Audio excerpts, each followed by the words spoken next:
So finally after days of waiting यहाँ पे हमको हमारा स्क्वाड पता चल चुका है, जो कि मालदीव्स एंड बांग्लादेश के अगेंस्ट हमको देखने को मिलेंगे। प्लेयर्स हमको पता चल चुके हैं, कौन सा स्क्वाड सेलेक्ट करा है मनोलो मार्केज ने। एंड उसमें एक काफ़ी बड़ी न्यूज़ है जो कि कल पता चल ही गई थी हमको, कि सुनील छेत्री ने कम बैक कर लिया है अपना इंडियन नेशनल टीम में। बट यहाँ पे काफ़ी एक्साइटिंग प्लेयर्स को ऐड भी करा है मनोलो मार्केज ने। एंड यहाँ पे कुछ सरप्राइज एडिशंस होने चाहिए थे जो कि नहीं हुए हैं। एंड फैंस काफ़ी ज़्यादा परेशान है कि भैया जो डिजर्विंग प्लेयर्स थे आपने वो तो डाले नहीं, आपने 41 ईयर्स ओल्ड सुनील छेत्री को डाल दिया है। बट स्ट्राइकर पोजीशन का आगे चल के क्या होगा इंडियन फुटबॉल में, वो एक चीज है जो भगवान भरोसे ही है, अब हम सबको पता है। But hey guys, welcome back to my channel. And अगर आप चैनल पे पहली बार ही आए हो तो make sure to subscribe to this channel, क्योंकि यहाँ पे आपको इंडियन फुटबॉल पे डेली रिलेटेड वीडियोस मिलती रहती हैं। So make sure to subscribe यार। सो 19 मार्च को मालदीव्स को खेलना है हमने, एंड उसके बाद 25 मार्च को हमने खेलना है बांग्लादेश को, जिसके लिए हमारा स्क्वाड अनाउंस कर दिया है कल मनोलो मार्केज ने। एंड सबसे पहले मैं बात करना चाहूँगा उन प्लेयर्स की जिनकी जगह बनती थी बट उनको नहीं ऐड करा गया है, जिसमें सबसे पहले आते हैं डेविड लालन सांगा, फिर आते हैं विष्णु, फिर आते हैं जितिन एमएस, जिनको काफ़ी कम टाइम दिया हमने पिछले कैंप्स में। एंड फिर हमने उनको इस कैंप में बुलाया ही नहीं। एंड ये ऐसे प्लेयर्स है कुछ जिनको आना चाहिए था। कोरो सिंह की अगर मैं बात करूं तो वो भी एक ऐसे प्लेयर है जिनकी जगह बननी चाहिए थी स्क्वाड में। अगर मैं बात करूं यहाँ पे पंजाब एफसी की, तो निखिल प्रभु जैसे प्लेयर्स को भी चांस मिलना चाहिए था, कहीं ना कहीं डिजर्विंग थे ये सारे के सारे प्लेयर्स, एंड उनको कॉल अप नहीं करा गया। बट लेट्स होप कि जो सैफ हमारी चैंपियनशिप होगी जून जुलाई के मंथ में, उसमें हमको ये प्लेयर्स देखने को मिले, क्योंकि ये प्लेयर्स ऐसे हैं जो डिजर्व करते हैं कहीं ना कहीं कॉल अप एटलीस्ट उनको मिले। एंड एटलीस्ट वो कैंप में रहना डिजर्व करते हैं नेशनल टीम के, चाहे वो फाइनल स्क्वाड में या प्लेइंग 11 में उनको हिस्सा मिले या ना मिले। बट ये प्लेयर्स ऐसे हैं कुछ जिनको कम से कम कैंप में बुलाना चाहिए है।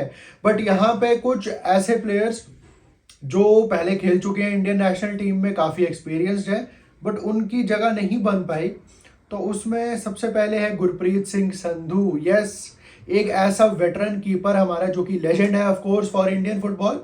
बट यहाँ पे हम सबको पता है कि कितने एरर प्रोन हो चुके हैं Gurpreet Singh Sandhu for Bengaluru FC and for Indian national team. तो यहाँ पे उनकी जगह पे एक नए गोलकीपर को ऐड कराया हमने, गुरमीत सिंह, जो कि नॉर्थ ईस्ट यूनाइटेड के हैं।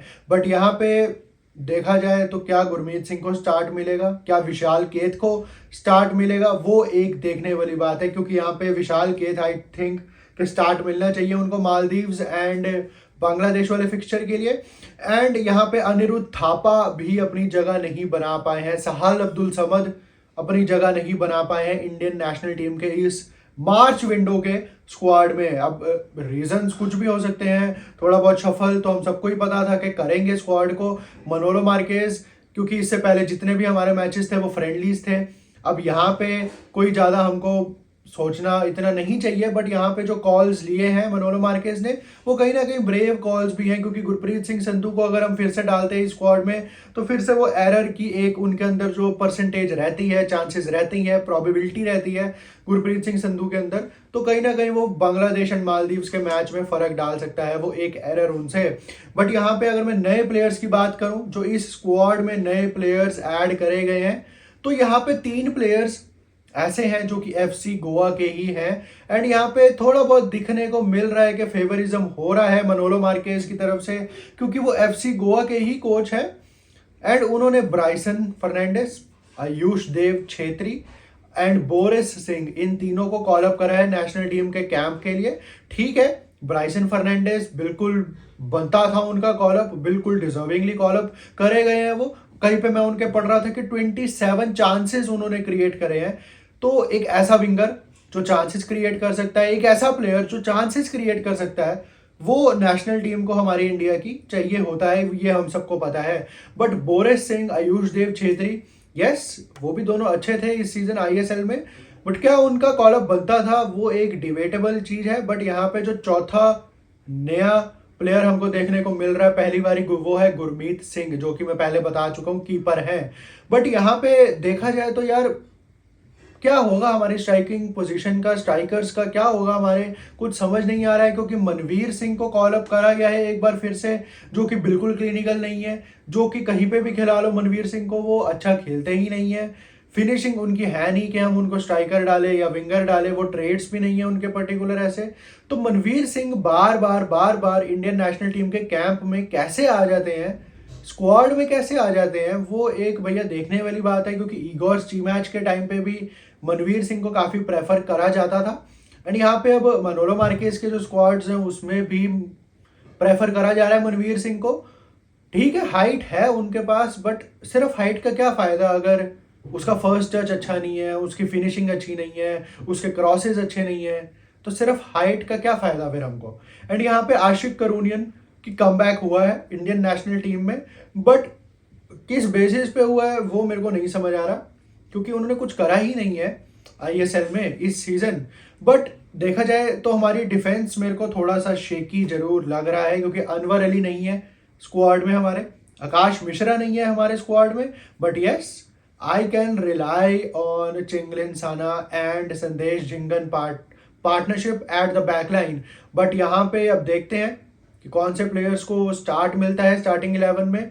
क्या मालदीव्स के अगेंस्ट भी हम एक स्ट्रॉन्गेस्ट 11 के साथ जाएंगे अपनी, वो एक देखने वाली बात है। बट यहाँ पे सुनील छेत्री को एक बारी फिर से गधा मजदूरी करवाई जाएगी, उनको भगाया जाएगा। हो सकता है कि सुनील छेत्री फुल 90 मिनट्स खेले अगेंस्ट मालदीव्स एंड फिर फुल 90 खेले अगेंस्ट बांग्लादेश, क्योंकि हमारे पास और कोई गोल स्कोरिंग प्लेयर है ही नहीं। नेशनल टीम की जब बात आती है, ये हम सबको पता है, चाहे वो कोई भी हो, बट हमारे गोल्स निकलते ही नहीं है। हमारे पास एक ही प्लेयर है जो इतना क्लिनिकल है, जिसको हमें डालना पड़ रहा है 41 की एज में भी स्क्वाड में। But I really don't think ये एक सही ऑप्शन था भी सुनील छेत्री को ऐड करने का फाइनल स्क्वाड में, एक बारी उनको फिर से बुलाना नेशनल टीम के लिए, जबकि वो रिटायरमेंट ले चुका है प्लेयर। वो एक देखने वाली बात है, क्योंकि 41 ईयर्स ओल्ड ठीक भी है, डिसीजन कहीं ना कहीं गलत भी है। बाकी do let me know your thoughts regarding this probables and जो फाइनल स्क्वाड ये आया है नेशनल टीम का, कौन से प्लेयर्स इसमें होने चाहिए थे जो नहीं है, कौन से प्लेयर्स ऐसे हैं जो इसमें है स्क्वाड में बट वो नहीं होने चाहिए थे, वो भी मेरे को जरूर बताना कमेंट सेक्शन में। एंड बताना कि क्या सुनील छेत्री को डालना टीम में एंड उनकी रिटायरमेंट वापस से लेना एंड उनको नेशनल टीम में फिर से सर्व करवाना, वो एक सही ऑप्शन है मनोलो मार्केस की तरफ से, AIFF की तरफ से, या नहीं। तो यही थी आज की वीडियो। अगर आपको पसंद आई हो तो लाइक शेयर एंड सब्सक्राइब जरूर कर देना। Till then peace out.